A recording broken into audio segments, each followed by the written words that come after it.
It's alright. Oh my god!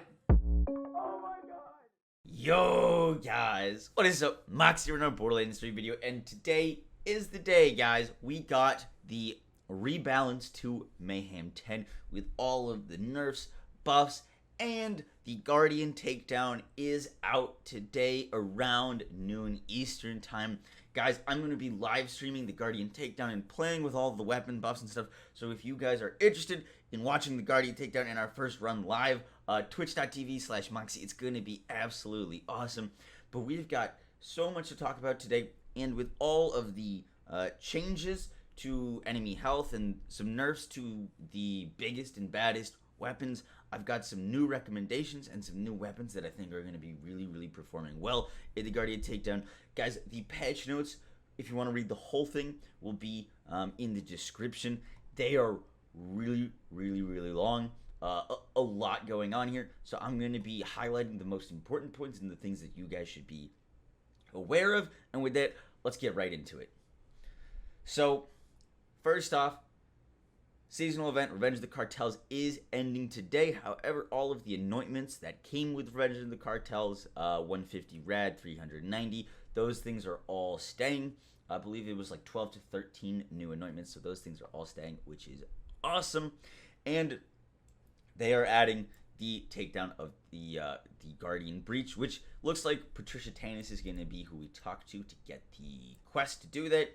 Next up, they added Fight for Your Life improvements, added cooperative reviving, so you can have multiple people reviving the same person to speed it up. Slow the movement speed of down players, just so that you can revive them easier and people aren't crawling away from you. Increase the interactive radius, and add visual effects to the down player and revived player so that they know that they're being revived and then they know that they are reviving them. Also added support to show mayhem levels on item cards. This is huge, kind of annoying thing, and once phase 2 rolls out, this won't be as big of a deal, but now we have our mayhem levels on our item cards, which is really nice. Super glad that they added that. We've got some stability fixes, all good things here. A lot of optimizations to improve menu performance and stuff like that, and backpack performance, all good stuff. Moving on from there, we have more general stuff. Nothing too big here. They said they addressed a reported concern the anointment 390 about 300 damage above 90 didn't work properly with non-flesh enemy types. Not exactly sure what they're getting at, because I think it was working fine. But we'll see. We'll see what that does. I think that they just put that in there. Borderlands Science got a cooldown between switching puzzles. Address a reported concern that the operative's action skill anointment effects can be affected by other action skills when activating 2 action skills at the same time. Nothing too big there. And then we get to our actual big changes, which is the rebalancing of Mayhem 10. So basically, Mayhem 10, at Mayhem 10, the enemy health, shield, and armor buff was 12,500. They're nerfing that down to 10,000, and then the curve scale from 10,000 at Mayhem 10 to 7 is adjusted, so it's a more smooth curve. You won't have these large jumps between Mayhem levels, so that it's easier to transition between them, which is great. This is huge. Address the reported concern that Agonizer 9000, the Kraken, Wotan, and Isis were sometimes not spawning Mayhem level gear. Guys, super important. Go get your backburners from Agonizer. Go get your Mayhem 10 backburners. That is my first weapon suggestion. The backburner is unbelievably strong, if not stronger than the Yellowcake. Believe it or not, if you haven't gotten one yet, it is stronger than the Yellowcake. The Yellowcake was nerfed. The backburner was not, and the enemy health was dropped down 2,500%. So the backburner is going to be absolutely destroying, and I'm going to be carrying as many backburners as I can into the Guardian Takedown. That is my first weapon suggestion. We've got a few more coming up. We've got some changes to Mayhem modifiers. Mob Mentality and Chain Gang can no longer be rolled together. which is nice. This is a big one. Mayhem modifier floor is lava now fires off less frequently, and the damage taken no longer counts towards keeping the player in combat. That's great. Also, if you didn't know, floor is lava was scaling up the damage of the weapon you're holding. So hopefully that's fixed. But floor is lava should be less annoying. It was honestly killing me more than Mayhem 10 enemies was, so that's good. Slight adjustment to chain gang, so just that the things disappear when you're further away. And then we have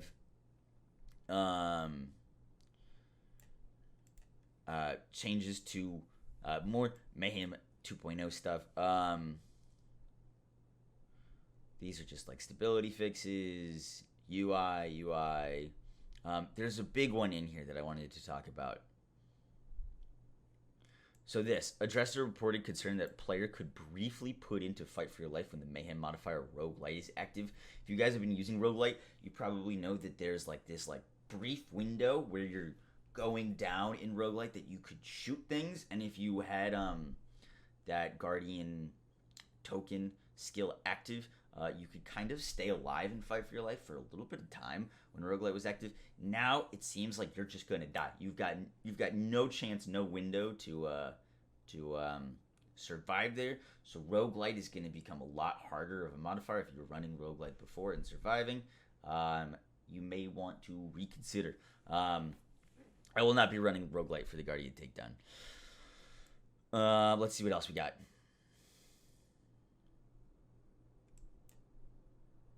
Not scaling properly. More UI changes. All good things here. And then permanent cartel events. They rebalanced the health and the number of enemies in the Guardian Takedown. We don't know if that's higher or lower, but I'm hoping it's going to be really challenging. And then we come to our big thing, which is the weapon adjustments. So the biggest thing that you guys need to keep in mind before we talk about weapon adjustments is that they are dropping enemy health by 2,500 on Mayhem 10. So the weapons that were underperforming, let's say like your Maggie, let's say you love the Maggie wasn't working very well on Mayhem 10. Instead of buffing the Maggie, they dropped the health of everything so that the Maggie should now be a lot more viable because enemies are less tanky. Instead of buffing the Maggie, they just dropped everything else. However, the biggest thing to keep in mind that is now we're going to have enemies with way decreased health so that the weapons that were performing really well on Mayhem 10 that didn't get nerfed are going to be performing even better. So those are the weapons that I want to talk about today. But in terms of weapon actually buffs that they did, they buffed a lot of SMGs, which is great because almost all of these SMGs were trash. Hopefully these buffs make them better. Increased weapon damage on the bitch, Handsome Jackhammer, Devoted, Cloudkill, Tsunami, 10 Gallon, and Ripper. They increased the Ripper's melee damage bonus. I don't think this is going to be that big, but maybe in Phase 2 when we get melee damage scaling, that this Ripper could become a big source for melee builds, which would be really cool. And base damage for the Vanquisher and increased its bonus damage while sliding on the Vanquisher. So super cool. Next up, we got our weapon nerfs. Don't freak out, guys. They actually did a really great job of doing these weapon nerfs. They're calling them nerfs, but they really aren't. So first off, we got the Sandhawk. Increased shot cost from 2 to 3, increasing the cost of firing the weapon so that players have to be more thoroughly manage the ammo. This is one of the main things that was holding the Sandhawk back. So it's going to be even harder to use. It's basically just going to be your like boss killing weapon, except if you're Moze. They removed 2 projectiles, so it went from 9 to 7 projectiles. They had to do that because there was a performance cost to the game because of firing the 9 projectiles. You could kind of see it when you fired the Sandhawk, so hopefully that's better. Increase the accuracy spread to make up for the difference of the missing projectiles. Lowered the lifetime of projectiles, so we've lowered the lifespan of the projectile and increased the projectile speed. So it's going to be flying faster. Should be able to go a little bit farther. And what they're saying is it still feels as effective before and even more responsive, which is kind of what the lob adjustment was like. I still think the Sandhawk is going to be really strong. I still think it's going to be one of the best options for boss killing and straight DPS output. And it should be causing you less performance issues, which is great. Next up, we got the Yellowcake. here is how we find out why the Yellowcake was so amazing. So the Yellowcake was effectively adding an extra 100% increased damage beyond its intended output. We are fixing that today. So they had the wrong scaling math was applied to the Yellowcake, greatly increasing its damage beyond its intended value. We're changing to use its intended math, and split projectiles damage decrease. Originally, the split projectiles were not dealing decreased damage. You know, like when you have a shotgun with like 5 pellets versus 20 pellets, the 5 pellets per pellet will do more damage versus the 20 pellet each pellet will do slightly less damage. Basically, they're kind of adding that to the Yellowcake so that when the projectiles split, instead of doing as much damage as the initial one, they're doing less. So that'll probably change how we use the weapon, but I don't think too much. I still think the Yellowcake is going to be really, really strong. Next up, the Khaosan. The Khaosan was providing more power than it had. It's true. It was the best SMG in the game. Nothing else came even close to it. They're adding a lot of different things to it. So they're changing its accuracy, which was like dead accurate. We're increasing the accuracy impulse to account for the explosive damage bonus better. So basically, it's going to be harder to shoot at full auto. So full auto is going to be harder to shoot, and the like burst fire and single fire is going to be easier to be more accurate with, which makes sense because at the moment there was no reason to ever use a burst fire Khaosan or single fire. Full auto was the only thing. So basically, full auto is going to have decreased accuracy. Critical damage reduced. The explosive damage provided by this weapon allows critical hits more frequently, so lowering its critical bonus by a small amount shouldn't be too bad. I'm hoping the Khaosan is still the best SMG, but just slightly better than the other ones and not blowing all the other ones out of the water. And then base damage decrease. Khaosan basically is 2 points of damage. The initial bullet and the explosive red providing way more damage than a typical SMG. We're lowering the base damage to better account for its dual damage feature. Guys, this is a big change. If you did not know, Fire Hose Moze used the Khaosan as like one of its main weapons. So did Chaos Queen Moze. Or Amara, sorry. That sounded weird to say. So do not worry. I will be adjusting my builds accordingly if it's that big of a change. We're going to be looking to weapons like the Hyper Focus. Last up, because we got to wrap this up, we got Anointment Buffs. Airborne anoints, sliding fire rates are increased, so your airborne damage, critical damage, and fire rate anointments are all being buffed, which I think is actually going to be really good because of the way that the airborne damage is actually calculated. I think this is going to be really, really strong. Look out for Amara Earhart airborne build. It's going to be sick. I really, really am excited to make an airborne build, and looks like they're excited to see what we can do with airborne builds. So that's going to be big. Slide fire rate resolved the issue with that. And then actually it's going to a number of types of anointments have been buffed to make them more useful for more builds. Fire rate, next to mags, bonus damage, and splash damage have all received damage increases. Next to mags is amazing. Next to mags is really, really strong. That got buffed. And that is awesome. And splash damage, I'm assuming this would mean 125 splash damage and 160 Moze Iron Bear splash damage. That is crazy. That's only going to make weapons like the next to mags bonus might become the best anointment for the recursion, which is crazy.